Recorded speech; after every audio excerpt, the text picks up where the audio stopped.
Mark Levin here. After any presidential election, I take time to reevaluate my own financial investments. That's why I continue to invest in gold for help with my financial protection. When it comes to gold, I only trust Advantage Gold. They're a top gold company in America, and that's who I turn to for my own gold purchases. Call them now at 800-900-8000. That's 800-900-8000 for a free gold investment kit. And see if you qualify for up to $1,000 in free silver. That's 800-900-8000. And tell them Mark Levin sent you. Performance may vary. You should always consult your financial and tax professional. He's here. He's here.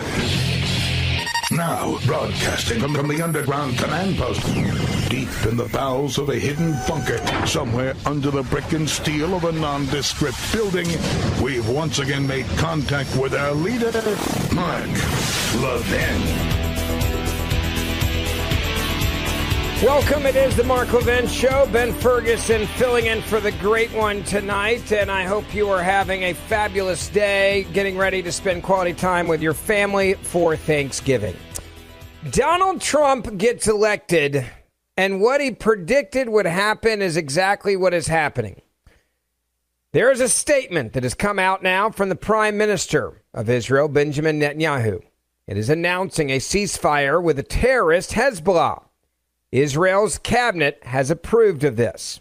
Israel's security cabinet approving a U.S. proposal on Tuesday for a ceasefire with Hezbollah in Lebanon, following a speech in which the Prime Minister Netanyahu hailed the achievements of the Israeli Defense Forces, known as the IDF. Hezbollah, as you know, began the war in October of 2023 when it began firing at Israel in solidarity, they said, with Hamas, another Iranian-backed terror group, which had attacked Israel without provocation on the horrific attacks known as October the 7th, the worst attacks on the Israeli people and the deadliest day for Jews since the Holocaust.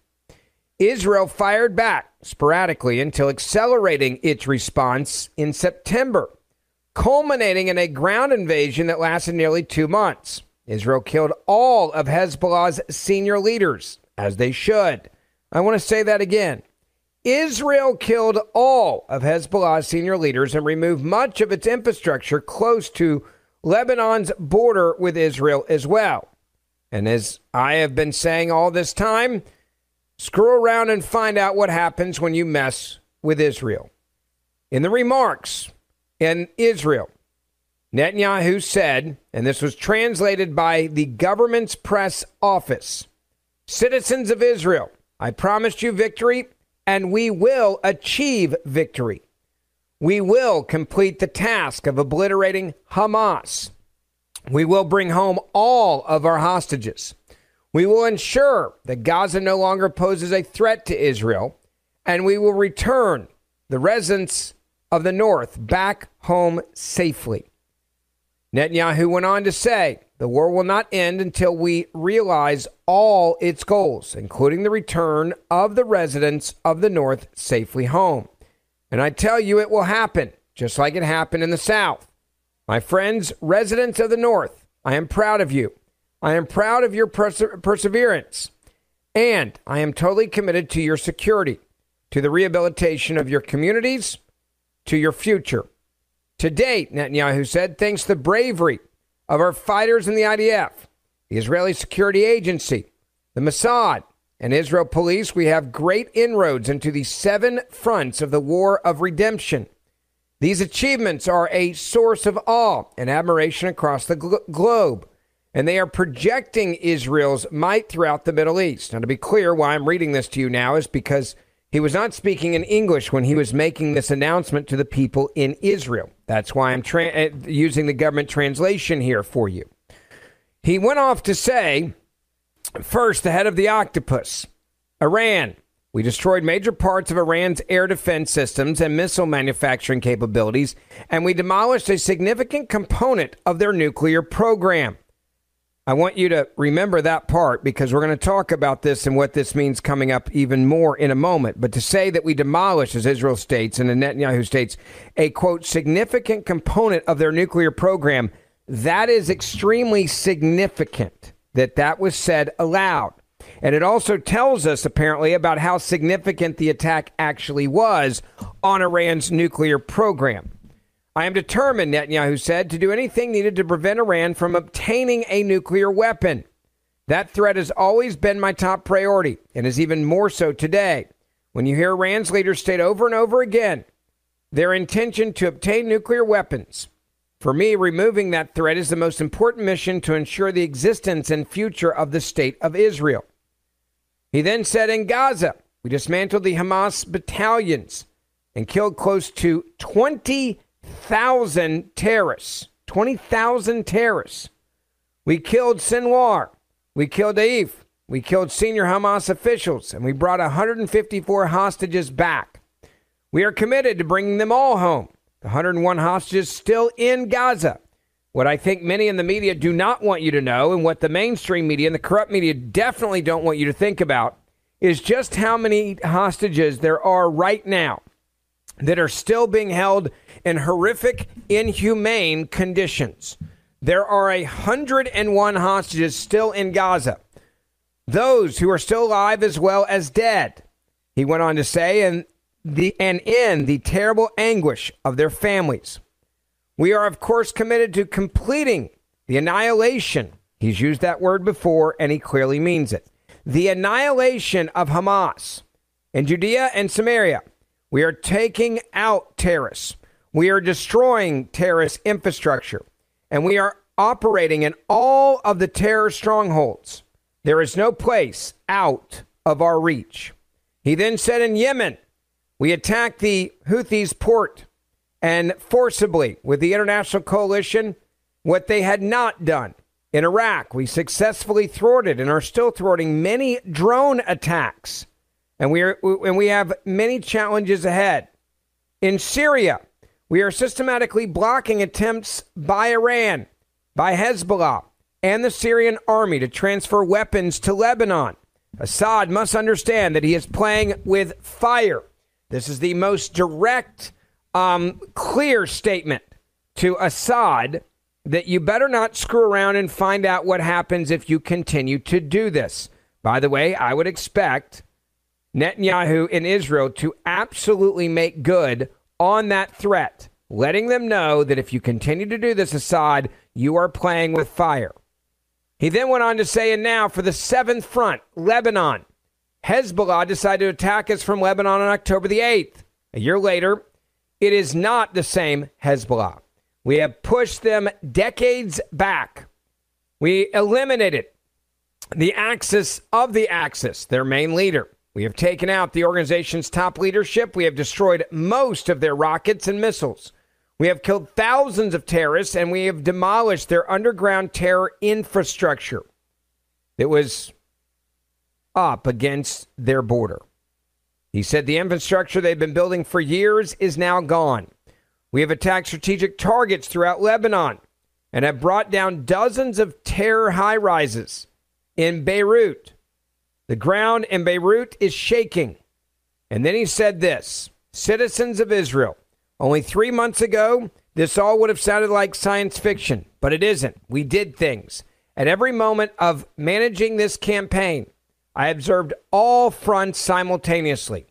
That is what I did at the beginning of the war when I decided to focus on Gaza and not open a broader front in Lebanon.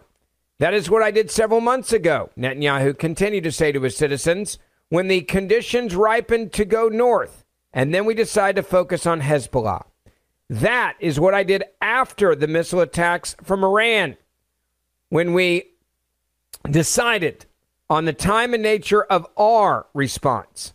And that is what I'm doing today, saying this. I observe all the fronts simultaneously and see the broad picture. I'm determined to give our courageous soldiers every resource to keep them safe and bring us victory.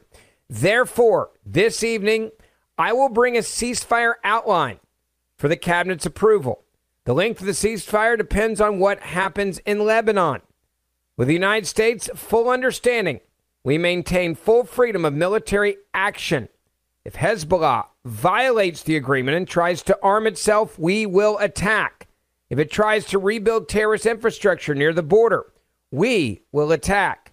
If it launches a rocket, if it digs a tunnel If it brings in a truck carrying rockets, we will attack.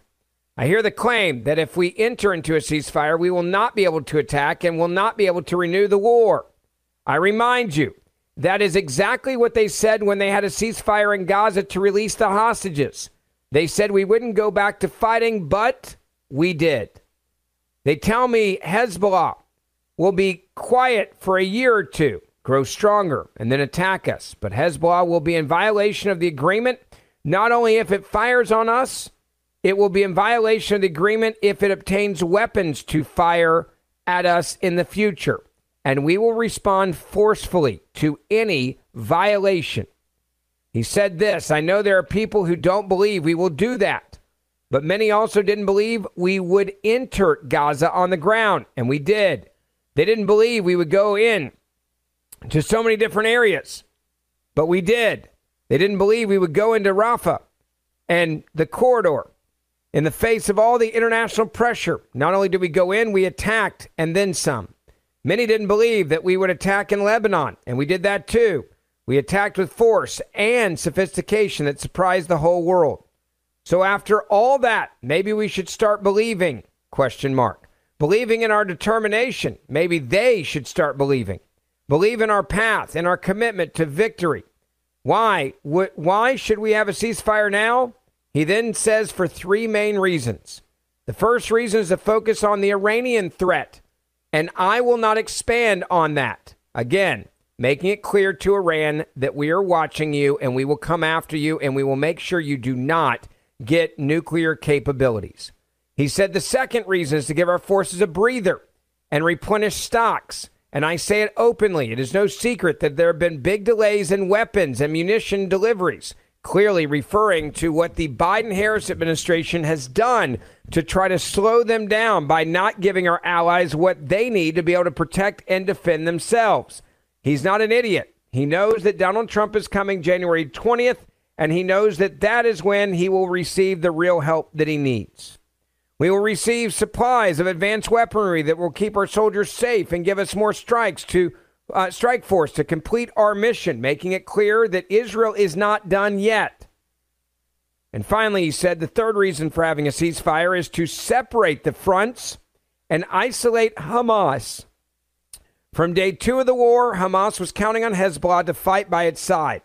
With Hezbollah now out of the picture, Hamas is left on its own. We will increase our pressure on Hamas, and that will help us in our sacred mission of releasing our hostages.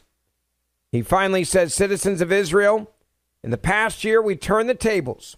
We were attacked from 7 fronts, and we fought back with might. We are changing the face of the Middle East. We are doing all this thanks to our brave soldiers, thanks to our tenacity, and thanks to our resolute and smart management of war. Excuse me, I said tenacity. Excuse me. This is coming in a translation. I apologize for that. He said, I've said many times a good deal is a deal that is enforced, and we will enforce it. With God's help, we will establish security, and we will rehabilitate the North and continue united until victory. Now, ceasefire taking effect 10 o'clock a.m. local time Wednesday. Israeli soldiers are racing overnight to achieve their, quote, last military objectives before the ceasefire, and Hezbollah is firing rockets at Israeli cities as we speak.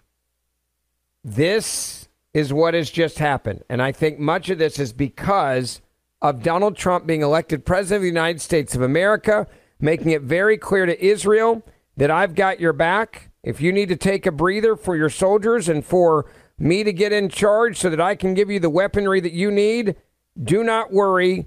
I am going to help you. That is the clear message from Donald Trump. And that's the clear message that was just sent to the world by Benjamin Netanyahu. Now, let me also just say this quickly. I hope that this ceasefire works. I really do. I hope that innocent people do not have to continue to die because of the terrorist actions. But I also have no doubt in my mind that Israel means what they say, and they are going to do what they said they are going to do. Ben Ferguson, filling in for the great one, Mark Levin, with this big breaking news. We'll be right back. Mark Levin.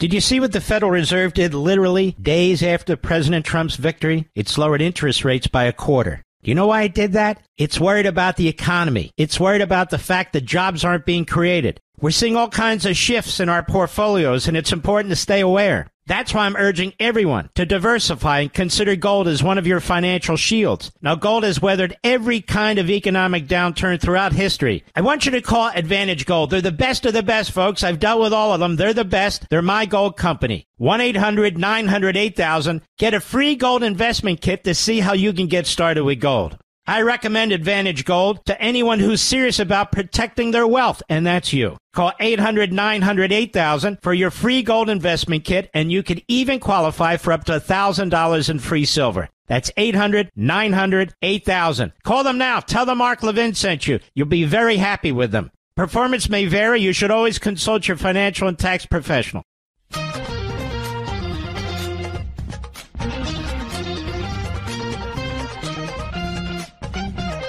Welcome back. It is the Mark Levin Show. Ben Ferguson filling in for the great one. I'd love for you to keep up with me, and you're going to love this, by the way, Mr. Producer. So, are you an Instagram guy, Mr. Producer? Is that something you do? You're okay. Not a big following. Well, number one, they should follow you there.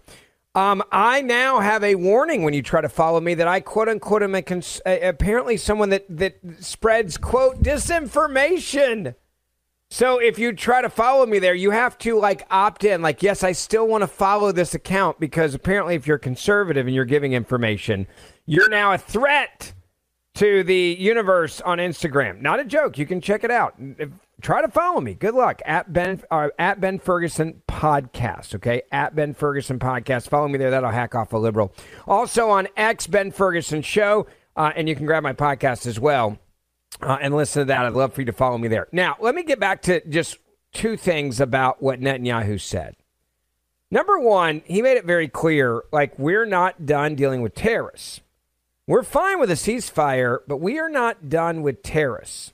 And if the terrorists try to rebuild, we're going to kill you. If the terrorists try to dig a tunnel, we're going to kill you. If the terrorists try to get weaponry and arms, we're going to kill you. If the terrorists try to do any of the things to rebuild a terrorist organization, we will kill you. That is a very important statement. Now, the one that's even more important than that one is the statement that deals with Iran and making it very clear, hey, by the way, this ceasefire we're announcing right now has nothing to do with Iran. Okay, nothing to do with Iran. We're not done with Iran. We are all in to go after Iran. We are going to make sure that Iran doesn't get a nuclear weapon, something I think America should have been involved in a long time ago. We've allowed Iran to get way too close to a nuclear weapon, and that's something that we should have never, ever, ever, ever allowed to happen, number one. All right, so let's just be very clear about what they have said about Iran. And this is a great point that needs to be made. That is being made about Iran is, in fact, this. They're not screwing around, folks. They are angry, they are upset, and they are not going to mess around with these terrorists anymore, including Iran, who is funding Hamas and Hezbollah. Because if you think that you can separate Iran from Hamas and Hezbollah and the attacks on Israel, you're insane. You're totally insane. I want to get your phone calls in here. 1-877-381-3811. 1-877-381-3811. Ben Ferguson filling in for the great one, Mark Levin. Your phone calls coming up.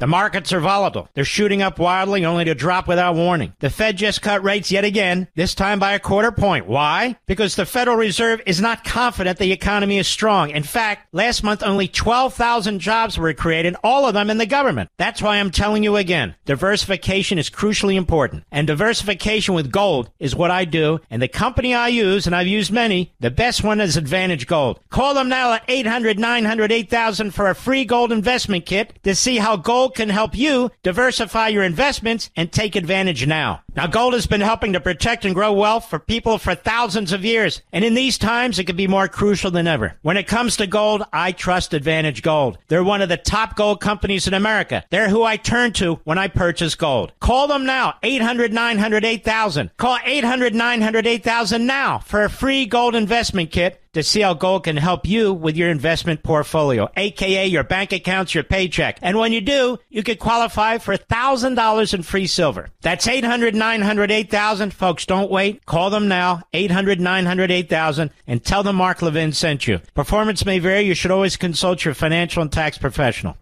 Mark Levin, the most popular conservative author in America. Call in to the Mark Levin Show now at 877-381-3811. All right, welcome back. It is the Mark Levin Show. Ben Ferguson with you, and it's so nice to have you with us on a big day when we are talking about what is happening in Israel right now with a deal being made for a ceasefire. That could obviously change at any moment because of the terrorists. And the terrorists love making these ceasefires go away. The Israeli government spokesman coming out saying this about Hamas as he was making it very clear on NBC News that this was a moment where we are not negotiating with terrorists. Agreement and tries to rearm, we will attack. If it tries to rebuild its terrorist infrastructure near the border, we will attack. And the Prime Minister's made crystal clear, if it launches rockets, if it digs tunnels, if it brings in truckloads of rockets, we will attack. We all want peace in this region, no one more than Israel, but we will respond forcibly to any violation of this agreement. Does that go for the other side as well? If Israel comes back and rearms itself and resets for a possible future escalation in Lebanon, is that a violation of the agreement?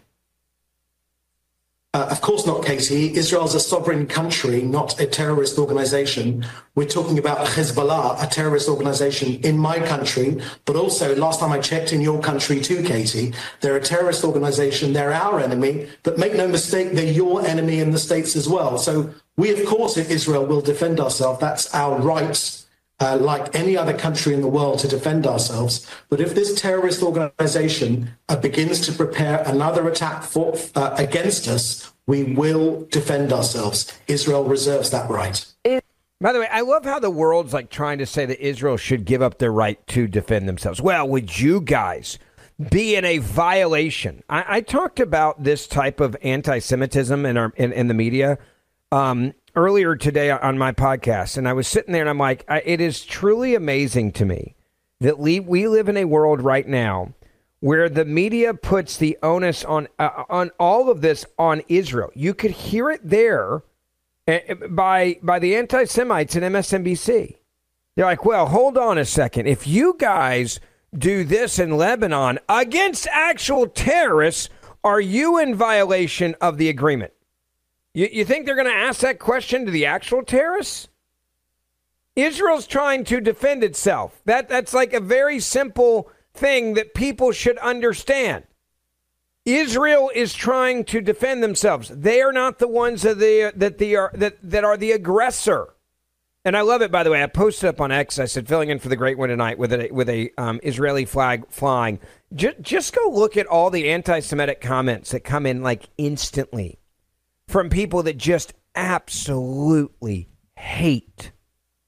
They just absolutely hate the Jews. It is anti-Semitism on a level that you can't even understand. It is a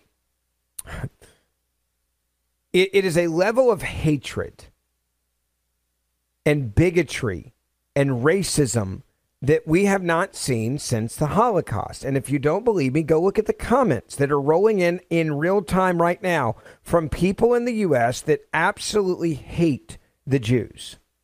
We saw this in the Democratic Party. We saw this on college campuses. We saw this from the presidents of Ivy League schools who lost their jobs over defending the protesters that were standing with the actual terrorists that massacred the Jews. And you see it there in the way that is worded with the media. You see it right there.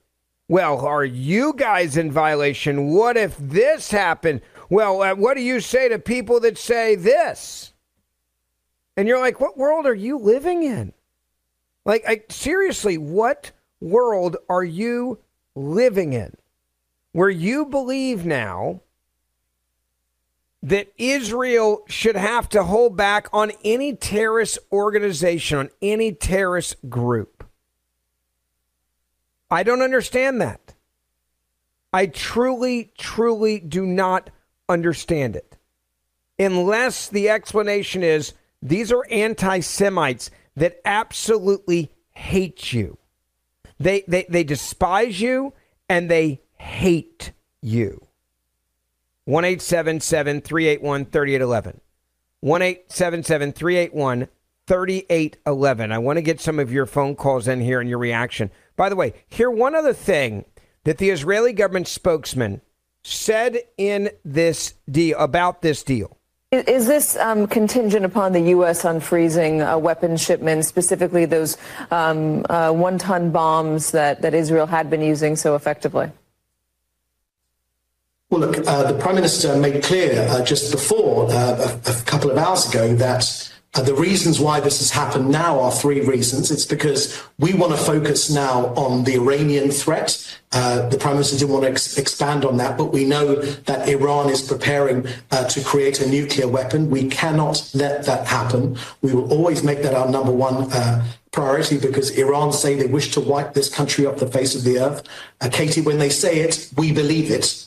And the second reason, of course, is to, give our forces a breather and to replenish our stocks. And there have been big delays. The Prime Minister made that clear that, yes, the US is our closest ally in the world. There are no two closer countries anywhere in the world, but there have been big delays in weapons and munitions deliveries. The Prime Minister made that clear. And these delays, we hope, will be resolved very, very soon. But really, the third reason for this ceasefire now is to separate, as the Prime Minister said, the fronts and isolate Hamas. From day two of this war, Hamas was counting on Hezbollah to fight by its side. That was a massive miscalculation. With Hezbollah now out of the picture, Hamas is left on its own, and Israel can increase our pressure on Hamas, get our hostages home, which is our sacred mission. It's our number one priority. Let me just stop there, and I go back to what was just said there about the weaponry. Part of the reason why this decision was made when it was is because they were running out of the munitions they needed. They need to have enough to be able to protect themselves in case there's another attack. And so you can only go on offense for so long, and this is very clearly what the goal was of a Harris administration. Hey, we want them to run out of stuff. Let's delay what they need. We'll force them into a position where they cannot continue to move forward and fight the way that they want to and stay on offense. We're gonna basically force them into some sort of ceasefire. And what the Israeli government spokesman is saying there is, hey, our great ally in the U.S. He's making it clear. Joe Biden, Kamala Harris, they screwed us. They screwed us to the point where we had to slow down now and couldn't finish off a terrorist organization because they weren't sending us what we need to be able to do that. I've said this during the campaign, and I'll say it again. I'll say it over and over again. The Democratic Party is clearly on the side of aiding and abetting the terrorists, because when you don't give the Israeli government and the Israeli forces what they need to defend themselves and to defend themselves against the terrorist organizations like Iran, Hamas, and Hezbollah, and other horrific leaders that want genocide against the Jews, you're standing with the terrorists. And Kamala Harris and Joe Biden decided to aid and abet to help the terrorists. That was their decision. It was their decision because of what they was just stated there. Like, yeah, we were running out of what we needed. Well, why were you running out of it? Well, I mean, simply put, because they're trying to be politically correct here. They're trying to have a good relationship for the next, until January the 20th, because at the end of the day, you still have to deal with these yahoos. Is the American government under the leadership of the Democratic Party were making decisions that benefited the terrorist organizations and not the Israeli people. We are supposed to be their ally, a strategic and important ally in the Middle East. And they were deciding that they wanted to screw us at the end. And that's exactly what they've done. And so they've got to now wait. They've got to wait till Donald Trump comes in. They've got to wait till the Republicans are back in. And that is the really sad part about all of this. Let's get your phone calls in here. See what you think about all of this and your reaction. 1-877-381-3811. 1-877-381-3811. Ben Ferguson filling in for the great one. Follow me if you want to deal with people being you being silenced. Go check it out during the break. Instagram, Ben Ferguson Podcast. And look how hard it is to follow because they don't like our, quote, disinformation. That's what they call it now. Go check it out during the break. Much more coming up. Mark Levin.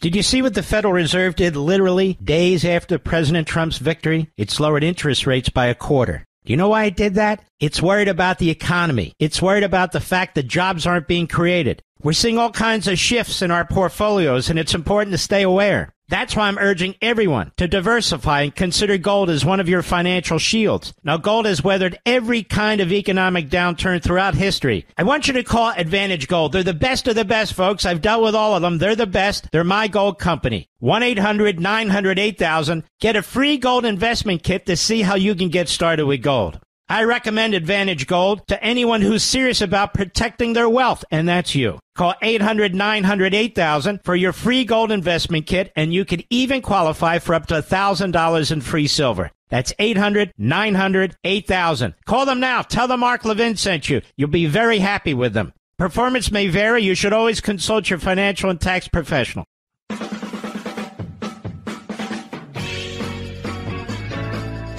All right, welcome back. It is the Mark Levin Show. It is so nice to have you with us, and I want to get some of your phone calls in here, your reaction to the big news, and that is that there is a ceasefire agreement that is in place. I want to be very clear. There is no doubt in my mind that terrorists are going to do everything they can to try to undermine this deal.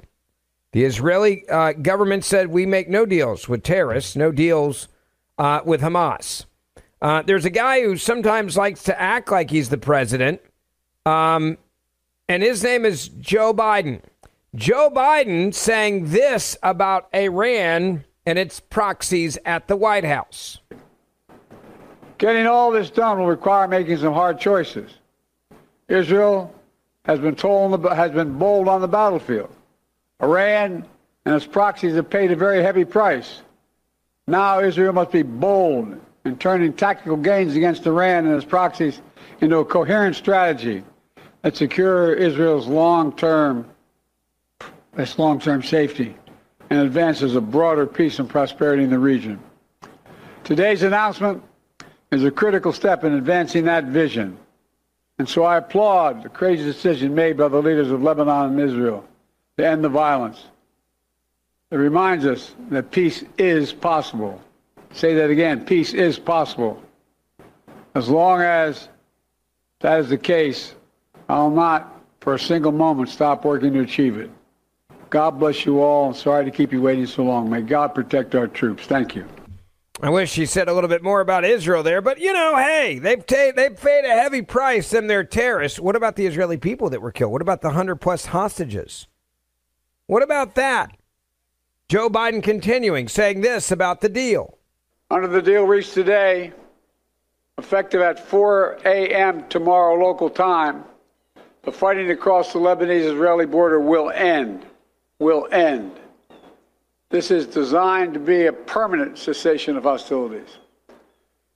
What is left of Hezbollah and other terrorist organizations will not be allowed, will not be allowed to threaten the security of Israel again.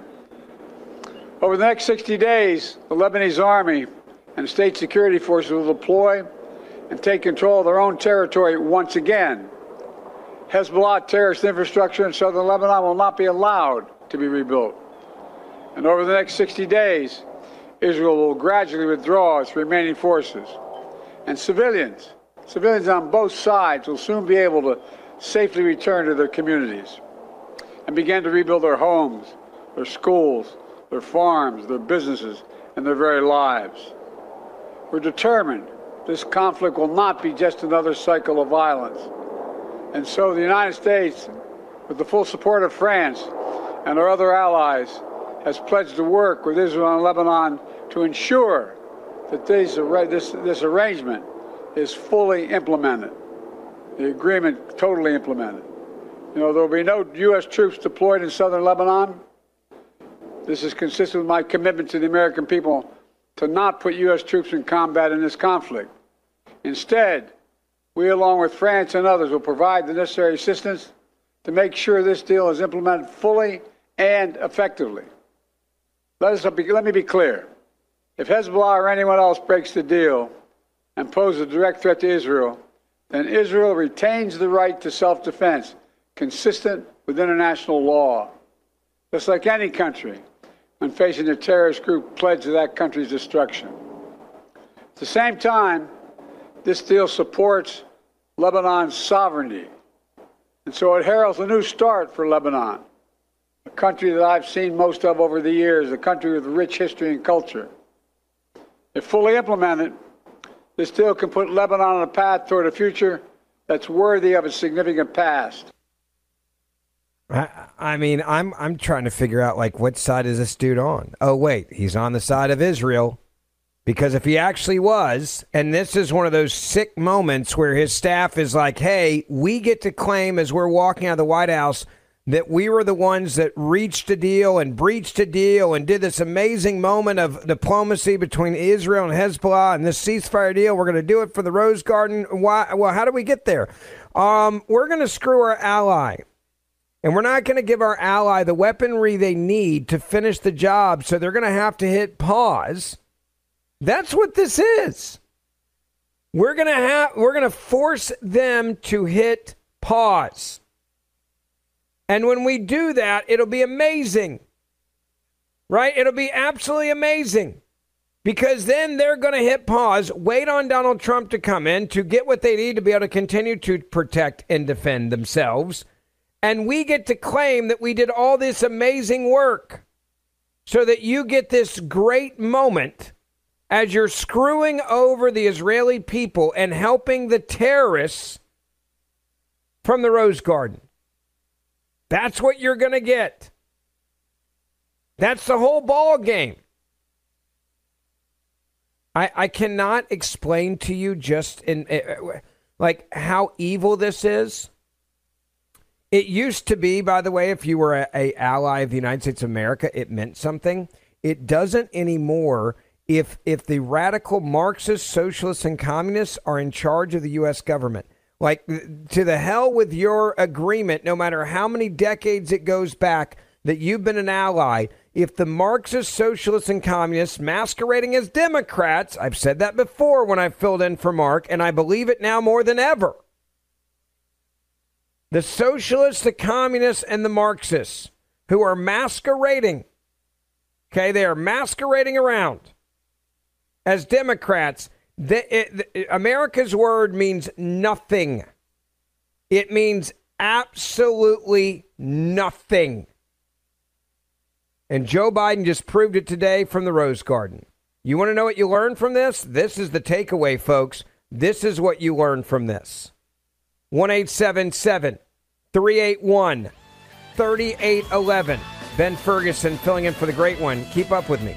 Try to follow me if you can on Instagram. I'm not kidding. There's a warning. Ben Ferguson Podcast on Instagram. More coming up. This segment of the podcast is exclusively sponsored by Pure Talk. Pure Talk offers great coverage and can save your family money on your wireless bill every single month. Go to puretalk.com to find the plan that's right for you. Thank you again for listening, and thank you so much for this sponsorship. Pure Talk. He's here. He's here. Now, broadcasting from the underground command post, deep in the bowels of a hidden bunker, somewhere under the brick and steel of a nondescript building, we've once again made contact with our leader, Mark Levin. Welcome, it is the Mark Levin Show. Ben Ferguson filling in for the great one tonight. It's really always a pleasure and an honor to be here, and we have got a lot to chat about. That including the big news, and Netanyahu has officially announced a ceasefire with Hezbollah. Israel cabinet has approved it. So what does that actually mean? Well, the good news is it means that we could have a pause. The bad news is part of the reason why this actually took place, how it actually happened and went down, is because America decided not to help out their ally the way they should by pausing vitally important weaponry that deals with Israel's national security as they are fighting terrorist organizations all around them. Hamas, Hezbollah, and Iran. They are waiting on the new administration to come in so then they can receive the shipments that have been paused deliberately by the Biden administration. I want to get some of your phone calls in here, get your reaction to all of this and see what you think about it, because this is one of those moments where you learn that even as they have lost an election, this administration is screwing our friends and our allies and standing with the terrorists. You cannot forget just how vile this decision was by our government. Now, as all this is happening, Trump is threatening Mexico and Canada with tariffs. I'm going to dive into that coming up in just a little bit, but I want to get to some of your phone calls in here. 1-877-381-3811. 1-877-381-3811. Miss Producer, let's go to Jennifer in Virginia, line 2. Welcome. You are on the Mark Levin Show. Ben Ferguson filling in. Hi.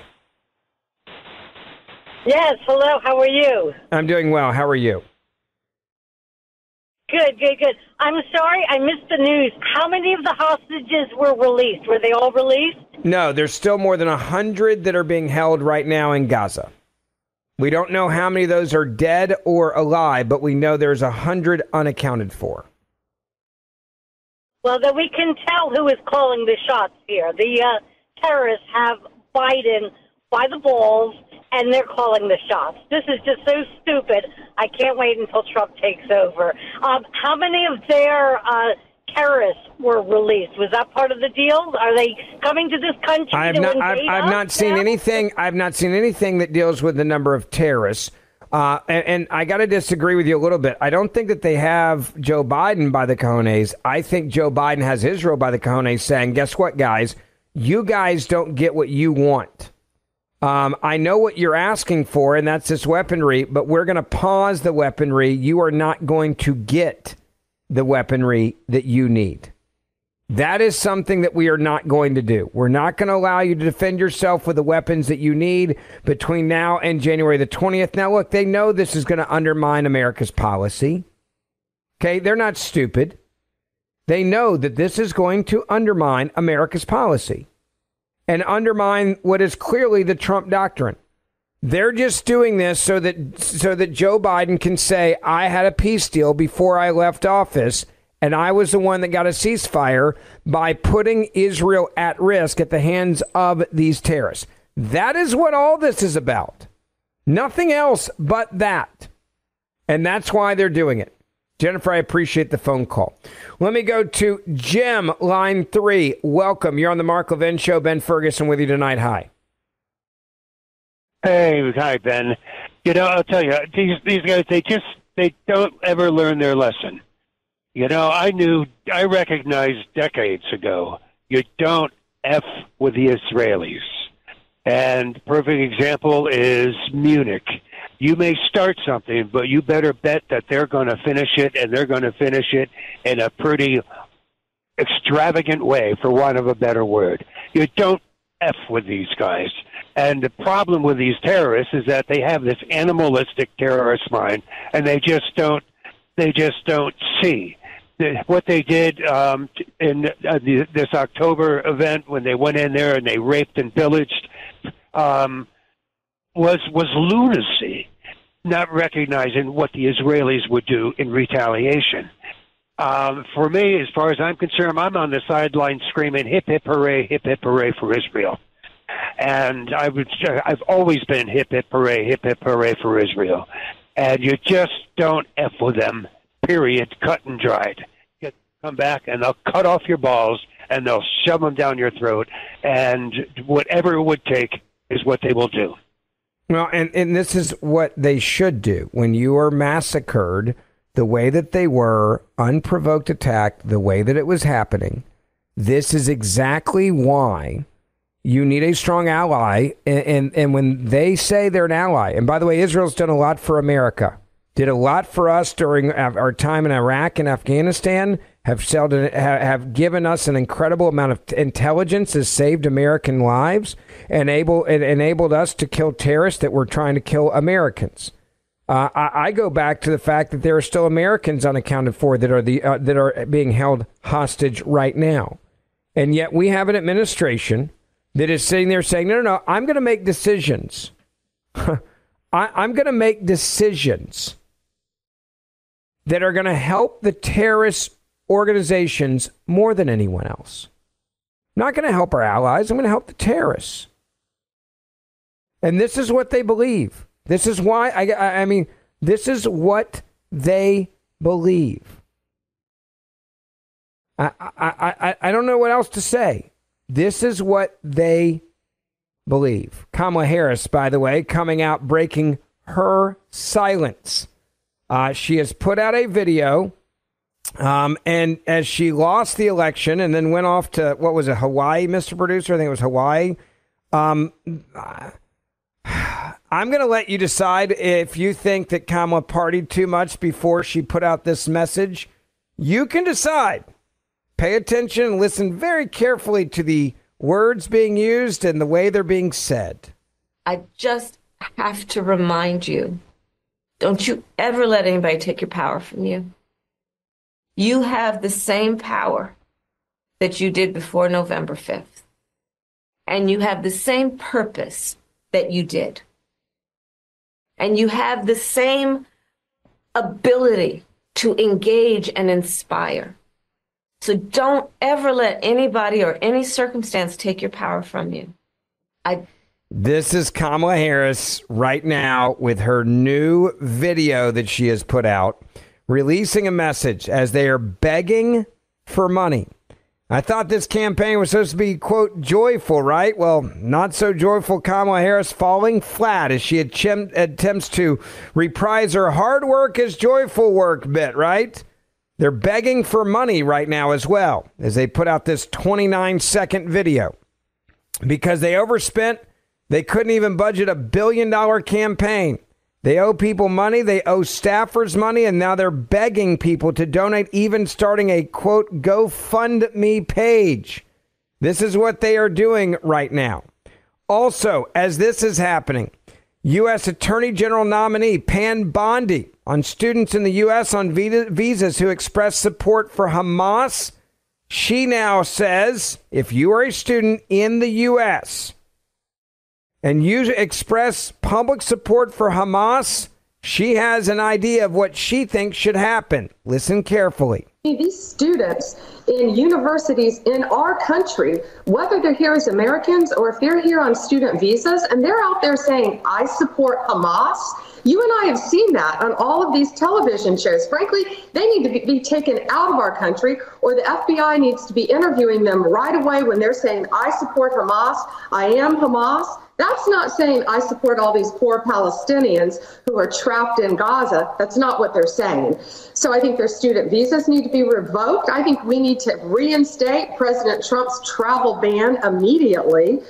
There's a lot of things that can be done to stop this. But yeah, the anti-Semitism is rampant throughout this country now. And it's truly, truly heartbreaking to see what's happening to all of our Jewish friends in this country by really just, I think, a lot of ignorant kids and students and people who don't understand that Hamas equals terrorism, even worse, at its worst. By the way, I couldn't agree with Pam Bondi more. You're in this country on a student visa. You express support for a terrorist organization. This would be no different than expressing support for Al-Qaeda on 9/11. I'm sorry, you do not need to be in this country. If this is how you are going to act. Canada's Prime Minister Trudeau now saying he had a, quote, good call with Trump after President Trump not screwing around. President-elect Trump vowing to slap 25% tariffs on Canada and Mexico. And this is what Trudeau had to say to CBS News moments ago. Bonjour tout le monde. I had a good call with Donald Trump last night again. We obviously talked about laying out the facts, talking about how the intense and effective connections between our two countries flow back and forth. We talked about some of the challenges that we can work on together. It was a good call. This is something that we can do, laying out the facts, moving forward in constructive ways. This is a relationship that we know takes a certain amount of working on, and that's what we'll do. One of the really important things is that we be all pulling together on this. The Team Canada approach is what works. That's where, putting aside partisanship, that's where I reached out immediately to Doug Ford to agree with him that we would have a First Ministers meeting this week to talk about the United States. Talked with François Legault and some other premiers as well. There's work to do, but we know how to do it. There's work to do, but we know how to do it. I love it. He's like, not only is it was a good call, but said he was confident that the U.S. and Canada could work together in, quote, constructive ways. There's a new boss back in town, folks. And his name is Donald Trump. And I don't think you want to mess with Donald Trump.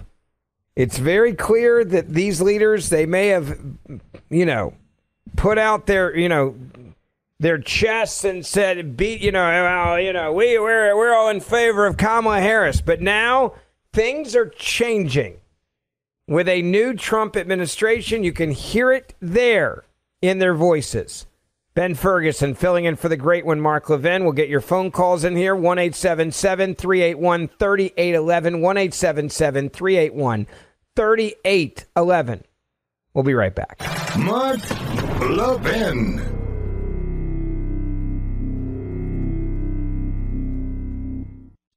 Folks, have you ever thought about what charities and causes you give your hard-earned money to? Pure Talk, my cell phone company, supports veterans. As a veteran-led company, that's their passion project. And that's why Pure Talk has slashed $10 million in veteran debt. That's why they donate tens of thousands of dollars every month to help prevent veteran suicide. That's why they donate $50,000 to Micro Works, providing scholarships to veterans learning the trades after active duty. Now, isn't that a company you can get behind? Time to jump ship from these other three guys. There's a better option. Pure Talk gives you the same great coverage, America's most dependable 5G network, for half the cost. And you'll be supporting a company that is helping our vets. It's a win-win. Dial pound 250. Say keyword Mark Levin. You'll be connected to Pure Talk's U.S. call center. That's right. They invest in American jobs to better serve you. And remember, they're half the price of the big three. Go to puretalk.com/Levin today. That's puretalk.com/LEVIN. Switch to a company that invests in American jobs to better serve you. Again, go to puretalk.com/Levin. You'll get an additional 50% off your first month. Pure Talk, America's wireless company. Welcome back. It is the Mark Levin Show, and it is so nice to have you with us. Ben Ferguson filling in for the great one, Mark Levin. Many of the audio clips I'm playing for you tonight, I'm throwing them up there on X. It's easy to find me there, Ben Ferguson Show on X. They're shadow banning us on Instagram. It's very hard to find. You get a warning before you follow us that we spread disinformation, Mr. Producer. That's what we do, apparently. Yes, we're not just doing a show. No, we're spreading disinformation. The powers that be have decided to label us that way. You can follow me there. It's a little different. Ben Ferguson Podcast. All right, let me get back to one other thing I just have to bring up about Joe Biden and his Rose Garden moment. I really think this might be the end of his presidency as we know it. Like, I feel like this is kind of like, all right, like, this is kind of it. I mean, he's going to pardon a turkey, right, and do all that kind of stuff. But this may be the last thing he does between now and January the 20th. Like, and he's going to walk around like, I was the one that gave you peace in the Middle East. I'm the one that gave you peace between and ended another war. Like, I actually believe that's what he's going to say. Like, I am saving this country and the world yet again, and I'm the one that got the deal done. Now, how did he get this, quote, deal done? As he tries to take full credit for it, which still just makes me laugh. He's taking credit for it because he stopped giving Israel what they needed to be able to protect and defend themselves. That's the truth of the matter. That is the truth of the matter. I want to get to your phone calls on this. 1-877-381-3811. 1-877-381-3811. Let me go to Bill, listening on XM on line 3. You are on the Mark Levin Show. Ben Ferguson with you. Hi. Hey, how are you doing? Doing well, sir. How are you? Just say, I listen to you. I'm good. Can you hear me? Got you just fine. Go ahead. Hello? Okay. I spent 30 years in the military. I've been in the Middle East for most of my life. I'm married to a Jordanian woman. My mother's Palestinian. We were in Jordan when this massacre supposedly took place. It took me 6 weeks to get out of the country. Hold on. You just said supposed massacre. Yeah. What is your, I'm going to take the bait here, but what is your definition of a massacre? Because clearly you're saying they didn't kill enough innocent Jews. They didn't stab enough babies in their crib. They didn't put enough babies in the oven. They didn't kill enough elderly in wheelchairs. There wasn't a single baby put in an oven. This wasn't Auschwitz. As far as I know, as far as you know, that's the problem. You don't like dealing with the facts, so I deal with facts. There were babies that were stabbed with the knives left in them in their cribs. Are you denying that? Yes, I am, because you know what? I was in Jordan when that happened. I was in Abetted, right across the border from Gaza. Okay, I can tell you that I am. There's no way that this, what Israel is they've massacred 30,000 people, okay? Mostly women and children. Hold on. I just have to go back to this real quick. So what you're saying is, and there's some hosts that would hang up on you and just say you're an anti-Semite. I'm not going to do that because I think it's really important that people hear what you are saying, because there's people that believe this.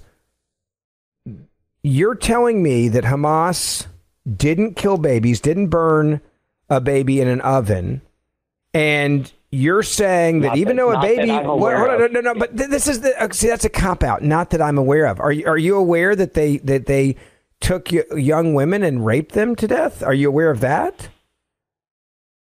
I don't believe that to be true at all. Okay, now I'm going to say it. You're an anti-Semite. You're probably the same person that believes that the Holocaust never happened.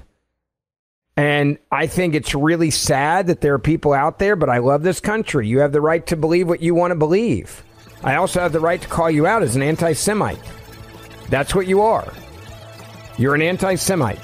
Ben Ferguson, filling in for Mark. We'll be right back. Folks, have you ever thought about what charities and causes you give your hard-earned money to? Pure Talk, my cell phone company, supports veterans. As a veteran-led company, that's their passion project. And that's why Pure Talk has slashed $10 million in veteran debt. That's why they donate tens of thousands of dollars every month to help prevent veteran suicide. That's why they donate $50,000 to Micro Works, providing scholarships to veterans learning the trades after active duty. Now, isn't that a company you can get behind? Time to jump ship from these other three guys. There's a better option. Pure Talk gives you the same great coverage, America's most dependable 5G network, for half the cost. And you'll be supporting a company that is helping our vets. It's a win-win. Dial pound 250. Say keyword Mark Levin. You'll be connected to Pure Talk's U.S. call center. That's right. They invest in American jobs to better serve you. And remember, they're half the price of the big three. Go to puretalk.com/Levin today. That's puretalk.com/Levin. Switch to a company that invests in American jobs to better serve you. Again, go to puretalk.com/Levin. You'll get an additional 50% off your first month. Pure Talk, America's wireless company. The establishment's worst nightmare. Mark Levin. Call in now. 877-381-3811. All right, let's deal with this issue of tariffs, I should say. Tariffs, that's the word I'm looking for. Tariffs. Donald Trump threatened Mexico and Canada with tariffs. And immediately people are like, oh, this isn't going to work out well, and they're not going to be bullied by him. Trudeau's come out and made it pretty darn clear now that he's like, hey, we had a great conversation. We're going to, we're going to talk about this. And we had a great conversation, and we're going to just talk about this a little bit more. And everything's going to be fine. What is the leader in Mexico saying? Mexico's leader making it pretty clear now that she is also wanting to play game. You ready? Listen carefully. I don't want to say anything about President Trump before the election. But now that he got elected, I get to tell the Mexican people what I really think about President Trump. I love that she then decides to walk over and say, oh, we're friends. And they laugh because she's talking about how great President Trump is.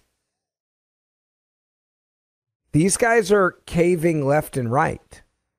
And the reason why they're caving is because they know that President Trump means business. Why do you think that Trudeau comes out and says he had a good call with Trump after the president-elect vowed a 25% tariff on Canada and Mexico? Because they know he will actually do it. They know he's not going to screw around, folks. Trudeau walks out, and what does he say? We had a great call. Bonjour tout le monde. I had a good call with Donald Trump last night again. We obviously talked about laying out the facts, talking about how the intense and effective connections between our two countries flow back and forth. We talked about some of the challenges that we can work on together. It was a good call. This is something that we can do, laying out the facts, moving forward in constructive ways. This is a relationship that we know takes a certain amount of working on, and that's what we'll do. One of the really important things is that we be all pulling together on this. The Team Canada approach is what works. That's where, putting aside partisanship, that's where I reached out immediately to Doug Ford to agree with him that we would have a First Ministers meeting this week to talk about the United States. Talked with François Legault and some other premiers as well. There's work to do, but we know how to do it. There's work to do, but we know how to do it. You know, part of what is changing right now in this country is the American people had enough of the trashing and divisiveness in this country and the indoctrination of dividing this country, right? That, oh, you can't be friends with a conservative because they're a bigot, racist, homophobe, xenophobe. The list goes on and on, right? They're evil. How many times have we heard that, right? That Donald Trump is Hitler and anyone that supports him is a Nazi. You look at the indoctrination on college campuses, the anti-Semitism that is indoctrinating these kids on college campuses, the you can't be a conservative because if you are a conservative, you're a bigot, racist, homophobe, xenophobe, anti-LGBTQIA. And I think Americans stood up and said, we're sick and tired of of ideological warfare.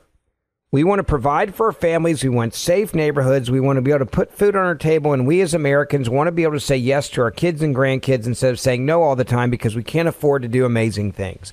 We want to own a house. We want a better life. And we're sick and tired of the indoctrination of our kids to hate this country that is actually the greatest country in the world. That is the difference. And if you don't think that liberals have taken over universities in our school system, and we better figure out a way to fight back, let me give you a new study that came out, a new NBC poll that has come out. You ready for this? And this is not going to be talked about much, so take notes. And I'm going to put this, by the way, in my podcast tomorrow. So if you're driving, you can't write it down. Grab my podcast, the Ben Ferguson Podcast, or grab the Mark Levin Podcast. It'll be in there, obviously, what I'm saying now as well. But let me just read for you the percentage of college students. This is what full-on indoctrination looks like.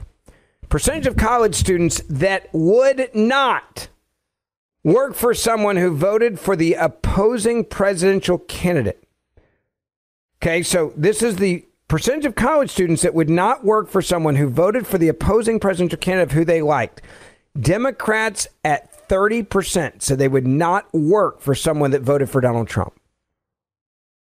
You don't know what the percentage is for Republicans? About 5%.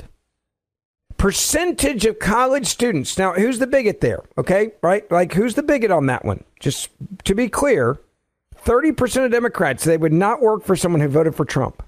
5% of Republicans said the same thing, college students. Percentage of college students that would not, quote, be friends with someone who voted for the opposing presidential candidate. That number for Democrats skyrockets to almost 50%. For Republicans, less than 5% of college students that say they're Republicans said they would not be friends with someone who voted for the opposing presidential candidate. Democrats, almost 50%. Percentage of college students who would not shop at a business of someone who voted for the opposing presidential candidate, more than 40%. Republicans, about 5%. Who's the bigot there? You got to understand, they've been indoctrinated to the point where it's literally you hate, seek, and destroy anyone that is of the opposing view. You do not eat with them. You do not talk to them. You do not break bread with them. You do not shop with them. You do not discuss life with them. You say, I am going to excommunicate you from society. I'm going to destroy you and your business. There are 40+% of Democratic college students that if they found out you had a business and you voted for Trump, or not just Trump, let's get rid of Trump. Someone of the opposing party, they will not give you a dime. They will not work, vote, or hang out with you. You want to talk about bigotry? Get ready for this. Percentage of college students that would not, quote, room with someone who voted for the opposing presidential candidate. That number is more than 60%. Republicans, less than 25%. Here's another one. Percentage of college students that would not, quote, go out on a date with someone who voted for the opposing presidential candidate. Democrats, more than 70%. So more than 7 out of 10 Democrats said they wouldn't even go on a date with someone who they found out voted for the opposing presidential candidate to what they believe. It's amazing the Democratic Party is the party that always says they're the party of tolerance, right? Like we need to love and kumbaya and tolerate. The Democratic Party's dead, folks. They are creating and growing and indoctrinating these kids to believe that the other side is just straight up evil. That they are communists, that they are Marxists, that they are socialists, who have been told that if you sit down with anybody else that disagrees with you on any issue, your job is to destroy their life. Now you understand why they've done what they did to Donald Trump and to any other conservative they can get their hands on. Now you understand. I go back to the example I said earlier. I share a bunch of information just like what I just gave to you right now. Okay? I share a bunch of information just like what I shared with you right now. And I can share it freely now on X because Elon Musk is truly in favor of free speech. You share the same information. What do they do to you on Instagram? They silence you. They shut you down. They put a warning. Are you sure you want to follow at Ben Ferguson Podcast because he shares disinformation? I'll give you another example of just how triggered the left is, how radical the left is. There was a very interesting moment, a debate that took place on CNN. And this debate that took place on CNN was talking about, best way I can put it is like intolerance of individuals, of people, right? And they were having a discussion about this. They were having a conversation. And the panel lost their minds when Scott Jennings, friend of mine, brought up this point to inform his fellow CNN panelists that X is the most ideologically balanced, quote unquote, social media platform. And listen to what the panelists said and listen to what Scott Jennings said in response. I heard what you're saying about X. I saw a survey this week. It's now the most ideologically balanced user platform. Scott, stop. It's too early. I just sat down. I've only been here for 2 minutes. You cannot continue to say that. You cannot say that. That's not the case. Who's the source of that? What I find... By the way, you notice that the host and the other liberals losing their minds. They start yelling, "Who is the source? Who is the source?" Listen carefully to what he says. So that's the case. Who's the source of that? What I find, we've reported it on this network. Look at this. The party ID among those who regularly use X/Twitter for news. Back in 2022, 65% of those who regularly use Twitter/X for news were Democrats. Just 31% were Republicans. Look at where we are today. Just a completely different picture. Now it's basically split between Democrats at 48%, Republicans at 47%. And what I should note, Mr. Berman, is this new overall makeup matches the overall electorate far better. It's CNN. Their own channel is the source. Their source is CNN. Scott Jennings just said that it's almost a 50-50 split on X for the most ideologically balanced social media platform, causing CNN to lose their mind, saying, "Who is your source?" He's like, "Guys, it's us." Like, here's CNN reporting on it on this network. He's quoting his own network where he works. As a political commentator at CNN, he's on CNN saying what CNN said in their own reporting hours earlier, and the ideological balance, as he says, showing that this is the most ideologically balanced social media platform is X, and then they immediately start yelling at him, "Who is the source? Who is the source? Who is the source? This can't be true. This can't be true." Let me give you another example of the insanity of the media right now. Many of you getting ready for Thanksgiving. NBC News is now claiming that the cost for Thanksgiving dinner is at a 40-year low, and that you can feed a family of 10 for $58 or $5.80 per person. There is a real headline right now on NBC News that says, quote, "Thanksgiving dinner is historically affordable this year. Farm data, they claim, shows that holiday meal staples are collectively at their cheapest after adjusting for inflation in nearly 40 years, not including the COVID hit year of 2020. They actually wrote an article trying to convince you, the American people. And it says, quote, "You may not know it by looking at sticker prices in grocery aisles, but Thanksgiving dinner is more affordable than it's been in years.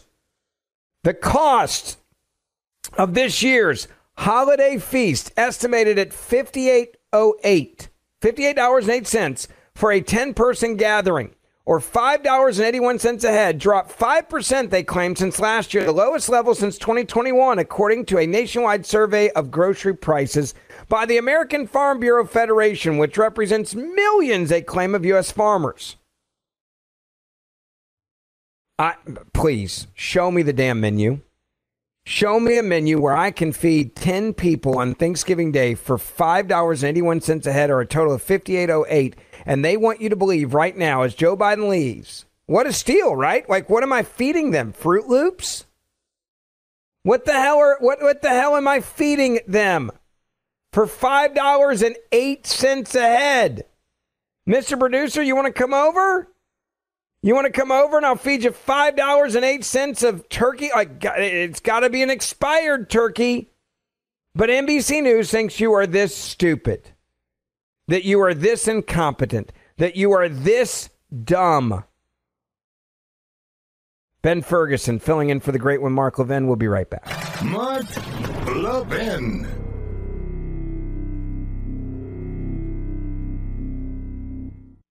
Folks, have you ever thought about what charities and causes you give your hard-earned money to? Pure Talk, my cell phone company, supports veterans. As a veteran-led company, that's their passion project. And that's why Pure Talk has slashed $10 million in veteran debt. That's why they donate tens of thousands of dollars every month to help prevent veteran suicide. That's why they donate $50,000 to MicroWorks, providing scholarships to veterans learning the trades after active duty. Now, isn't that a company you can get behind? Time to jump ship from these other three guys. There's a better option. Pure Talk gives you the same great coverage, America's most dependable 5G network, for half the cost. And you'll be supporting a company that is helping our vets. It's a win-win. Dial pound 250. Say keyword Mark Levin. You'll be connected to Pure Talk's U.S. call center. That's right. They invest in American jobs to better serve you. And remember, they're half the price of the big three. Go to puretalk.com/Levin today. That's puretalk.com/LEVIN. Switch to a company that invests in American jobs to better serve you. Again, go to puretalk.com/Levin. You'll get an additional 50% off your first month. Pure Talk, America's wireless company.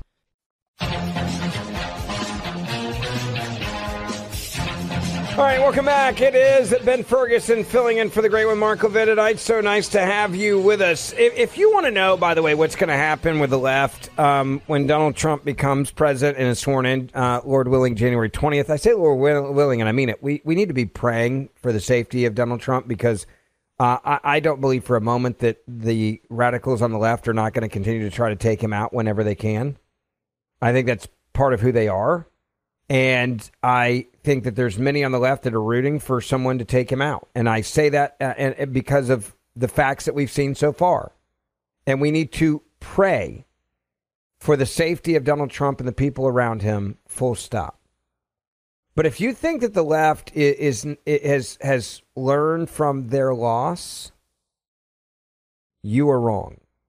If you think there's going to be a course correction for them, you're wrong. If you think that they are going to just even for a half a second go, okay, you know what? Maybe we need to like look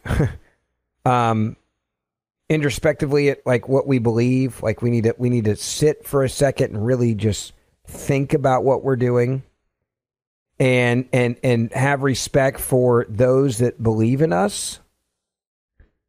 I'm just going to tell you right now, get ready, folks, because I don't believe for a moment, okay, I do not believe for a second that the left is going to back down and or learn from this beatdown of this last election. Why do I say that? All right, listen to the mayor of Denver. The mayor of Denver, Colorado, is asked about a place. He's saying, I'm a sanctuary city and I'm not working with the feds and I'm not doing anything to help any of these people. And I just want to let you know right now, I'm not going to do anything at all to stop. I'm not going to let them come in here and take out illegal immigrants. You know what? Who cares if gangs are taking over apartment complexes in Aurora? I'm here for the illegal immigrants. And he says he's willing to be arrested if he needs to. About civil disobedience. You've mentioned that a couple of times now. Would you be willing to participate in those as the mayor of Denver? Would you be willing to go out and protest these things? I would. If I believe that our residents are having their rights violated, if I think things are happening that are illegal or immoral or un-American in our city, I would certainly protest it. And I would expect other residents would do the same. Trump's new border czar, Tom Homan, has said that he is willing to arrest leaders like yourself for standing in the way of these policies that they want to enact. Would you be willing to go to jail for these things? Yeah, I'm not afraid of that. And I'm also not seeking that. I think the goal is we want to be able to negotiate with reasonable people how to solve hard problems. Republican and Democratic presidents in the past have all tried to find solutions to these problems. President Reagan helped people get access to work so they could stay and support themselves. Biden and Harris worked on restricting entry at the border to close down. There are a lot of ways to approach this problem. Like, these people have not learned anything. Like, nothing. Okay, nothing. They've learned absolutely nothing. Ben Ferguson filling in for the great one, Mark Levin. We'll be right back.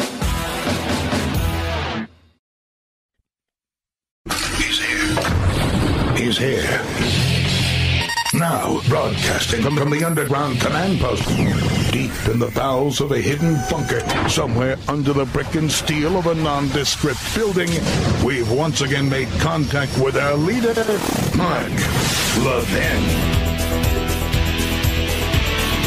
Hour 3, Mark Levin Show. Ben Ferguson filling in for the great one. It is so nice to have you with us tonight. We have got a lot to talk about, including a new moment in the war between the terrorists and Israel.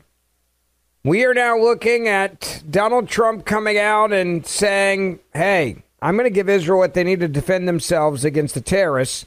And Joe Biden coming out saying, well, hold on, I'm in the Rose Garden. I'm still the president. And by golly, I may have screwed Israel and not given them what they need to protect and defend themselves, but at least I now get to say we got a deal done effective at 4 a.m. tomorrow. Under the deal reached today, effective at 4 a.m. tomorrow local time, the fighting across the Lebanese-Israeli border will end. Will end. This is designed to be a permanent cessation of hostilities. What is left of Hezbollah and other terrorist organizations will not be allowed, well, I emphasize, will not be allowed to threaten the security of Israel again.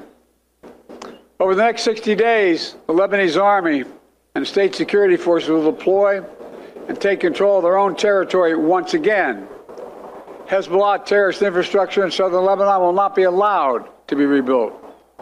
And over the next 60 days, Israel will gradually withdraw its remaining forces. And civilians on both sides will soon be able to safely return to their communities and begin to rebuild their homes, their schools, their farms, their businesses, and their very lives. We're determined this conflict will not be just another cycle of violence. And so the United States, with the full support of France and our other allies, has pledged to work with Israel and Lebanon to ensure that this arrangement is fully implemented, the agreement totally implemented. You know, there will be no U.S. troops deployed in southern Lebanon. This is consistent with my commitment to the American people to not put U.S. troops in combat in this conflict. Instead, we, along with France and others, will provide the necessary assistance to make sure this deal is implemented fully and effectively. Let me be clear. If Hezbollah or anyone else breaks the deal and poses a direct threat to Israel, then Israel retains the right to self-defense, consistent with international law, just like any country when facing a terrorist group pledged to that country's destruction. At the same time, this deal supports Lebanon's sovereignty, and so it heralds a new start for Lebanon, a country that I've seen most of over the years, a country with rich history and culture. If fully implemented, this deal can put Lebanon on a path toward a future that's worthy of its significant past. These statements by Joe Biden may be his last in the Rose Garden that are of any type of significant nature. How did we get to this point? Well, we've learned now what exactly happened, and that is we stopped giving the ammo, the munitions that Israel needed to continue to go after the terrorists and had purposely and deliberately been delaying.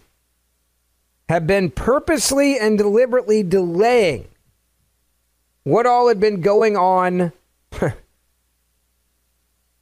in Israel while they've been fighting to protect and defend themselves. Now, that, number one, I think is incredibly shocking that this is now what we've learned. Like, this is now what we know is happened. And that it is, to me, it is shocking. I want to be very, very clear how unbelievable it is that we have decided to, in essence, screw our most important ally in the Middle East.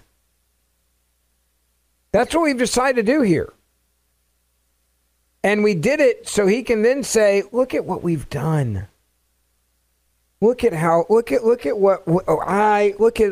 we did. We are the ones that brought them to the table. Now, there's no indication that this, by the way, is even remotely close, okay, to reality. Like, there is zero indication that this is really how this went down. How do I know this? Based on Benjamin Netanyahu's own words. Was America some amazing, bringing people together here in this moment? The answer is no. But as the Democratic Party has said time and time again, never let a crisis go to waste. And Joe Biden needed something. Joe Biden needed a moment here to end his presidency and to say, see, it's not that bad. See, look at what I did. I did a pretty good job. See, I think I'm pretty good at this. Look at, I brought peace to the Middle East. I think he's this senile that he actually believes that today he did something while screwing our ally. What he really did is he aided and abetted the terrorists. He gave a moment for reorganization of Hamas and Hezbollah because Israel had no choice. This is why Netanyahu came out and said what he said. They had no choice because they were running low on what they needed to continue their offensive. That's just the truth here. I don't care what anybody else says. That is the facts of the situation. The Israeli government spokesman coming out and saying there is no deal made with Hamas. What it really came down to, and listen carefully to his words, is we got to wait on Trump to get into office so then we can continue to get what we need. On that potential ceasefire deal, joining us now, Israeli government spokesman in the office of the Prime Minister, David Mencer. Really good to have you. Thank you for being with us. Is this a permanent deal or a temporary deal? Look, the length of the ceasefire depends on what happens inside Lebanon. We will certainly, from Israel's point of view, adhere to the agreement, but we will also insist on the agreement being enforced. We will respond forcefully to any violation. So with the US's understanding, we will maintain the full freedom of military action. Yes, of course, we want our people to go home to their homes in sovereign Israeli territory. But if Hezbollah violates the agreement and tries to rearm, we will attack. If it tries to rebuild its terrorist infrastructure near the border, we will attack. And the Prime Minister's made crystal clear, if it launches rockets, if it digs tunnels, if it brings in truckloads of rockets, we will attack. We all want peace in this region, no one more than Israel, but we will respond forcibly to any violation of this agreement. Does that go for the other side as well? If Israel comes back and rearms itself and resets for a possible future escalation in Lebanon, is that a violation of the agreement? Of course not, Katie. Israel's a sovereign country, not a terrorist organization. We're talking about Hezbollah, a terrorist organization in my country, but also, last time I checked, in your country too, Katie. They're a terrorist organization. They're our enemy, but make no mistake, they're your enemy in the States as well. So we, of course, in Israel will defend ourselves. That's our right, like any other country in the world, to defend ourselves. But if this terrorist organization begins to prepare another attack against us, we will defend ourselves. Israel reserves that right. Is this contingent upon the U.S. unfreezing weapons shipments, specifically those one-ton bombs that Israel had been using so effectively? Well, look, the Prime Minister made clear just before, a couple of hours ago, that the reasons why this has happened now are three reasons. It's because we want to focus now on the Iranian threat. The Prime Minister didn't want to expand on that, but we know that Iran is preparing to create a nuclear weapon. We cannot let that happen. We will always make that our number one priority, because Iran say they wish to wipe this country off the face of the earth. Katie, when they say it, we believe it. And the second reason, of course, is to, give our forces a breather and to replenish our stocks. And there have been big delays. The Prime Minister made that clear, that yes, the US is our closest ally in the world. There are no two closer countries anywhere in the world, but there have been big delays in weapons and munitions deliveries. The Prime Minister made that clear. And these delays, we hope, will be resolved very, very soon. But really, the third reason for this ceasefire now is to separate, as the Prime Minister said, the fronts and isolate Hamas. From day two of this war, Hamas was counting on Hezbollah to fight by its side. That was a massive miscalculation. With Hezbollah now out of the picture, Hamas is left on its own, and Israel can increase our pressure on Hamas, get our hostages home, which is our sacred mission. It's our number one priority. Notice how he's like, yeah, we're absolutely. We had to make changes to our plans because of the bombs that we needed to do our mission, which was to take out the terrorists. And these same people are still holding right now more than 100 hostages. Some of them are American citizens. I will say this, and I said this, 6-8 months ago when I was filling in for Mark. Where the hell is the U.S. media right now? How is it that the U.S. media is not doing more to remind the American people that there are Americans that are being held hostage and more than likely being tortured or have already died from the horrific conditions at the hands of these terrorist organizations that are holding them? How is it that we're even sitting here right now and the American people don't actually know just what's going on with their American citizens? Because it used to be that if you screwed with an American, around the world, America came to get you. And that there was going to be hell to pay if you screwed with an American. There was a bubble that was like an invisible bubble around you, around the world, if you were American. You don't take Americans hostage. You don't try to kidnap Americans. You don't screw with Americans in any capacity. You leave us the hell alone, because the might of the American government and our reach will come down on you so hard you will regret it till the end of your days on earth. And it may be that we just flat out take you out and we end your life. I don't know where that resolve has gone. I really don't. But it's pretty clear now that it's open season on Americans. That's not hyperbole. Ask any of the family members who are waiting on their loved ones to come back who have been held by these terrorists. And the question that you should ask, and the question that needs to be asked over and over and over again is where the hell is our government? And why aren't we doing more? This is why this matters now. This is why it's so important. This is the questions, or these are, I should say, the questions that should be answered. And what is Joe Biden doing? Joe Biden's screwing our ally so he can go to the Rose Garden and go, let me have a glorious moment as I walk out the door of all the corruption that he has been involved with. You know, the Biden crime family and everything else has just been swept under the rug because he got to be a senile old man. And you're not allowed to ask any questions about any of that anymore, right? And he's like, I want a Rose Garden moment, by golly. You're going to give me one. So who do we have to screw to give that moment? Oh, let's screw the Jews. Let's screw Israel. Let's give the terrorists what they need. Let's make sure the terrorists cannot be killed by Israel, and Israel doesn't have the weapons they need to protect and defend themselves. Let's go with that plan. And that's exactly what they did. That's the story right now, folks. That's the whole story. 1-877-381-3811. Ben Ferguson filling in for the great one, Mark Levin. Don't forget, I'd love to keep up with you all the time on X at Ben Ferguson Show. If you're brave enough to be on Instagram, follow us there. You'll get the warning when you follow us, or try to, that we put out this information. There it's at Ben Ferguson Podcast. And grab my podcast. I'd love to keep up with you there. Listen to that as well. More coming up. Mark Levin.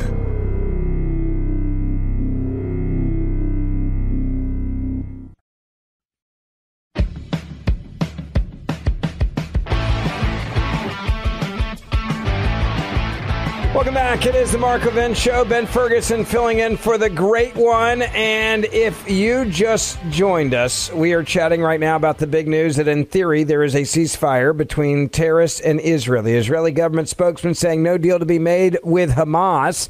Joe Biden out there saying, hey, they did a pretty good job of, going after them terrorists. Iran and its proxies paid a very heavy price. So can we just all calm down? right? Like, all right, you hit him enough, like in the fight, it's good. Listen, this is Joe Biden at the White House Rose Garden. Getting all this done will require making some hard choices. Israel has been bold on the battlefield. Iran and its proxies have paid a very heavy price. Now Israel must be bold in turning tactical gains against Iran and its proxies into a coherent strategy that secure Israel's long-term safety and advances a broader peace and prosperity in the region. Today's announcement is a critical step in advancing that vision. And so I applaud the crazy decision made by the leaders of Lebanon and Israel to end the violence. It reminds us that peace is possible. Say that again, peace is possible. As long as that is the case, I will not for a single moment stop working to achieve it. God bless you all, and sorry to keep you waiting so long. May God protect our troops. Thank you. There it is. Joe Biden, don't worry, he didn't take any questions, but he's like, all right, look, them terrorists, they paid a pretty heavy price, so why don't you guys stop messing with them? They're terrorists. All right, calm down. It's just, these terrorists. You guys need to relax. They're terrorists, right? Unbelievable. There's days when I'm like, is this really the world we live in? And then I'm like, yeah, this is literally the world that we now live in. Like, this is the whole ball game, folks. This is apparently what we do now. 1-877-381-3811, 1-877-381-3811. Let's get some of your phone calls in here. And let me go to Jonah, line 2. Welcome. You're on the Mark Levin Show. Ben Ferguson with you tonight. Hi. Jonah, you there? All right, I guess we lost Jonah. We'll try to get her back. Let's go to Nancy, line 3. Welcome. You're on the Mark Levin Show. Hello. Nancy. All right, for some reason, I cannot hear you guys. Let's try one. You want to try one more? All right, let's try Dwayne. Let's try Dwayne, line 6. You're on the Mark Levin Show. Dwayne, you there? All right, we got a hard break here, Dwayne. Hold on. We're going to come back. We'll get you on. And if we lost you there, try us back. 1-877-381-3811. 1-877-381-3811. Ben Ferguson filling in for the great one. By the way, if you want to see the questionable video of Kamala Harris slurring her words, I just posted on X, Ben Ferguson Show. You decide if they serve better drinks to the Democratic Party than we do. The Mark Levin Show, live and national at 877-381-3811. All right, welcome back. It is the Mark Levin Show. Ben Ferguson filling in for the great one, Mark Levin. So there is a new video that is out. I'm going to post both because I'm not going to bore you with playing the whole thing here. But I am going to post it up on X. You can follow me there, Ben Ferguson Show on X. There is a 10-minute video that has just been put out, and it is a video of Kamala Harris addressing supporters 3 weeks after a humiliating loss to Trump in a, painful 10-minute, rant with some good cocktails, where she actually brags about wasting more than $1.4 billion in donor money, while they've also started GoFundMe begging for more money because they overspent in the campaign. All I can say is before Democrats do videos, they've got better drinks served than at any Republican event I've ever seen. You can watch it. I'll put it up there for you. It's one hell of a video. I'll also put it up on Instagram as well. You can go watch it there. I'm going to post it on Instagram right now. Instagram will warn you, though, don't follow me, because apparently I put out misinformation like Kamala Harris videos, right, of her own words. On Instagram, many of you are saying you can't even find me there. You're going to have to, actually put it in perfectly. It's at Ben Ferguson Podcast. And then they're going to warn you, do you want to follow someone that puts out misinformation? It's not a joke. Go look at it. You want to know what suppression looks like? It's there. On Instagram, at Ben Ferguson Podcast. And then on X, it's Ben Ferguson Show. You can see the video there, and you can decide. I think they partied on that $1.4 billion in donor money, and then they shot the video, Mr. Producer. I'm gonna go out on a limb and say I think that's what happened. Let's get to some of your phone calls. The number 1-877-381-3811. Let me go to, is it Chubby? Dallas, Texas. You're on the Mark Levin Show. Ben Ferguson with you tonight. Hello. Yes, sir, man. This is Chubby out of Dallas, Texas, and after Chubby, sitting here listening for a little longer. Are you listening on my old station, WBAP? Yes, sir. I sure do miss the drive home. I got to listen to it on the drive home today, and I thought, wow, this reminds me of the old days. The old days. I did mornings there for years and absolutely loved my time there in Dallas. And I lived out in Rockwall. It was so much fun. Anyway, love it. So glad you made it through. Go ahead with your point. Well, I'm going to have to change it a little bit here. When I was listening to you talking about Joe Biden giving the speech, what was he saying? Something about strength through peace? Yes. Oh, of course. While undermining your ally and taking away all their weapons they need to continue to kill the terrorists. Well, I'm glad he didn't choke on the food that he was eating at the podium. Well, it was the Rose Garden, man. You got to have your Rose Garden moment before you go home and take a nap. Well, I'm going to tell you, I'm so glad that we have a president-elect stepping into the office that's going to bring us strength through victory. I go back to the tariffs, and I was playing this earlier. You look at Canada and you look at Mexico, and they're both already like, okay, we got to change things. Like, look at Mexico as a leader now. Mexico's president saying, hey, we're going to stop the caravans from getting to the border before in December, because there's these caravans that are coming. They're rushing to get across the southern border, and they've now come out and they're like, hey, don't worry, we're going to stop them from getting the border. By the way, this is exactly what they could have done with the other 13 million that have come across, or 14 or whatever the hell the number is now under the Biden administration. They know how to stop them from coming across the border, but they don't want to stop them. And so that's part of what the problem is now. Is exactly this, that they're like, screw it. Like we are totally fine with this unbelievable, I call it anarchy and chaos, because every bad actor or every illegal immigrant we can get across the border in America, we know one thing is true. The majority of them send money back to Mexico, which boosts our economy. We get rid of a citizen, but we get the benefit of the citizen working in America. And so there's no downside for them. They have no problem with, and their whole government's controlled by the cartels now. Like, if you think the president of Mexico is controlled by the cartels and has them on speed dial and is talking to them on a regular basis, you're an idiot. The government in Mexico is corrupt through and through at every single level, period. If you want to know who's running the government, I'll tell you exactly who it is. It is the cartels. They are in charge. And so now what you see is they're like, all right, well, like Trump could come in here and Trump's going to declare them terrorist organizations, these cartels, as he should. I hope he goes after them and kills every one of them. I hope he starts knocking them off like we do Al-Qaeda and ISIS.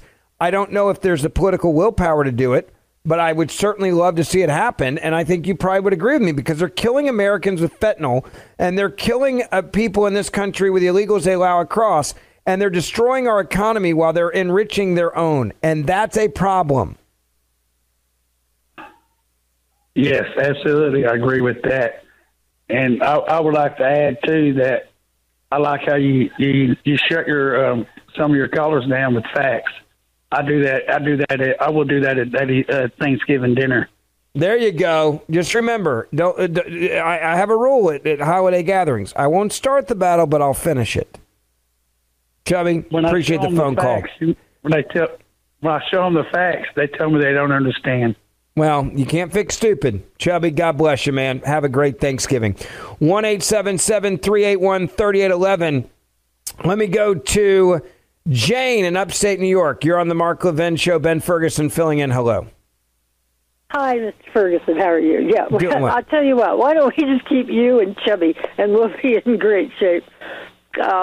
Okay, first of all, I want to point out, and I pointed this out quite a while ago, Biden is a liar. It's what he does best. He put forth in 2022, he put forth an appropriation, a multi-billion-dollar appropriation that funded Hamas training camps. And I am a retired abuse counselor, so I know what some of these amphetamines do. They funded the Hamas training camps with something called Captagon. It's a very serious amphetamine that people can go for days without food or without sleep. It causes something called bloodlust. And Biden put forth an $858 billion appropriation, and Hamas began importing this drug into their training camps before October 7th. And it gives people just superhuman power. Let me say this. I don't know about that, but I do know in history, nothing would surprise me when you're dealing with terrorists and what they'll do. We saw this with Adolf Hitler, where he made sure that his soldiers could go days without sleeping, that they and the Allied forces couldn't understand how they were able to mobilize and go so far. And once they started into a country, they just wouldn't stop because they didn't need to sleep, because they got them addicted to drugs.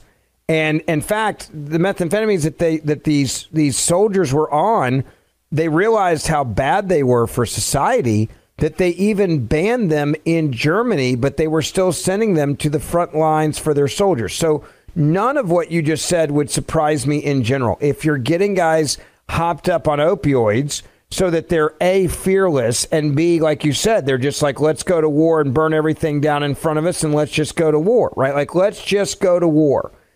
None of that would shock me at all. But I go back to what Joe Biden did do here.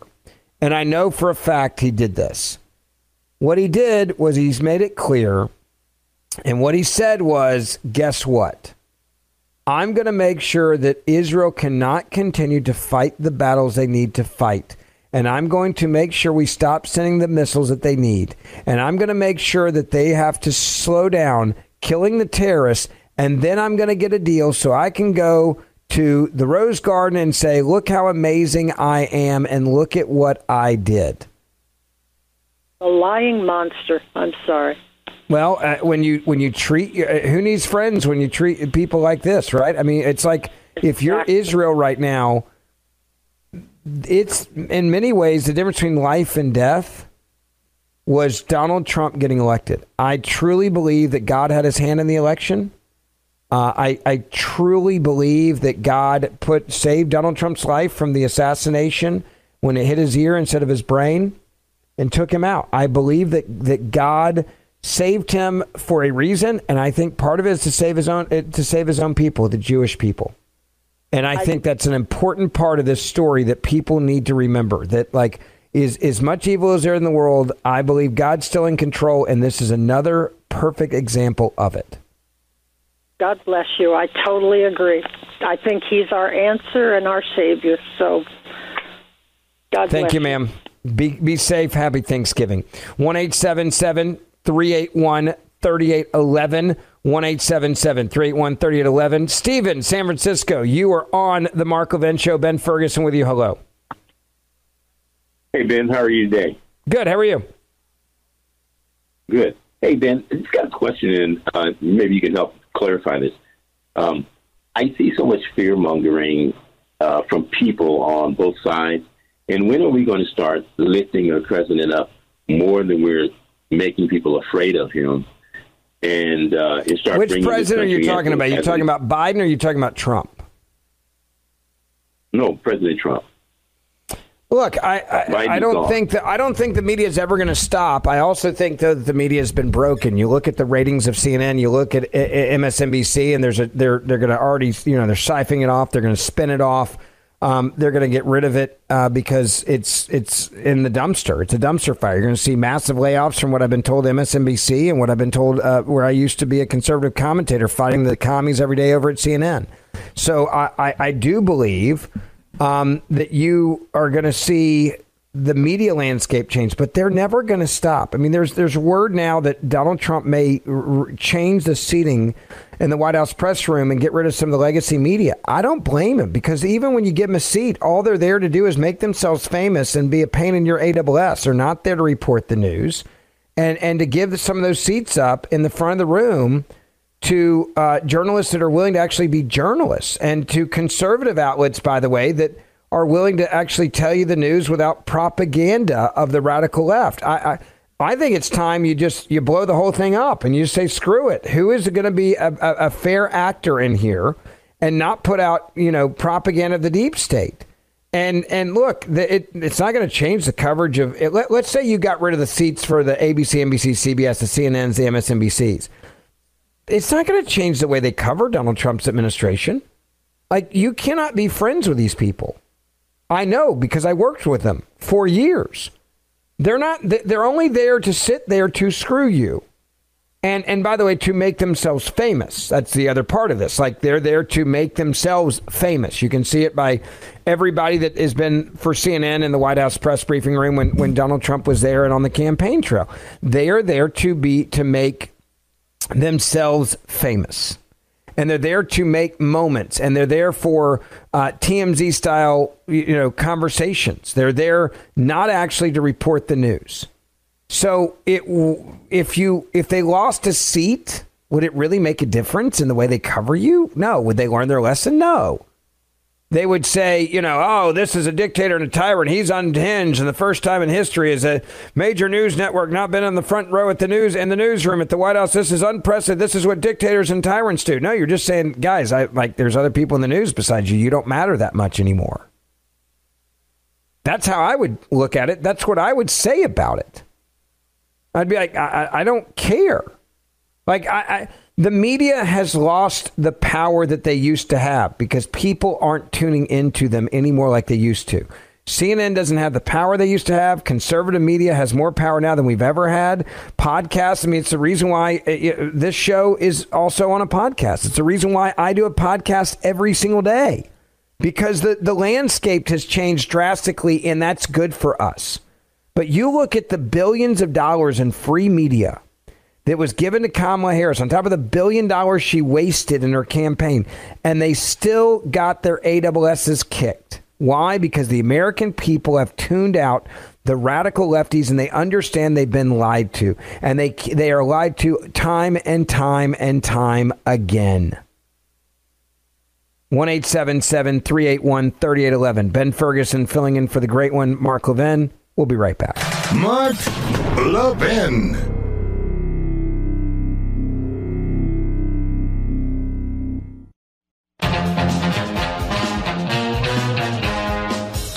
All right, welcome back. It is the Mark Levin Show. Ben Ferguson filling in for the great one. If you want to know how triggered the left is, CBS News today freaking out over the fact that Donald Trump's immigration plan, which has a historic deportation operation ready to go, military planes for mass removals are being told, activating the National Guard to detain illegal immigrants, reinstating the Remain in Mexico policy, and terminate the CBP One app migrant loophole.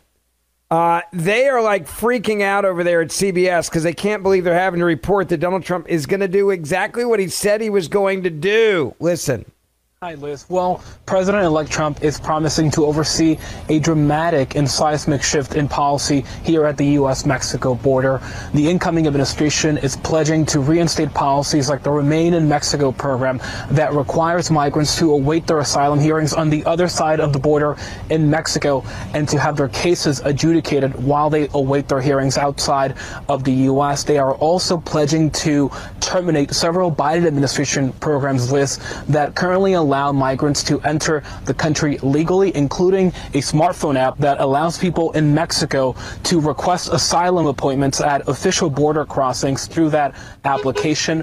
And importantly, of course, the incoming administration led by Tom Homan as the border czar designated person is also promising to oversee the largest deportation operation in American history. And Homan told us that he will try to enlist the help of the Department of Defense for this massive operation, including by trying to use military planes to deport undocumented immigrants. People like Stephen Miller, the incoming Deputy Chief of Staff, have also said that the National Guard could be deputized in friendly states to arrest and deport unauthorized immigrants. And we are actually in front of the largest Texas military base here in Eagle Pass across the Rio Grande River. And it is very likely, Liz, that the Texas National Guard could help the incoming administration carry out this massive operation.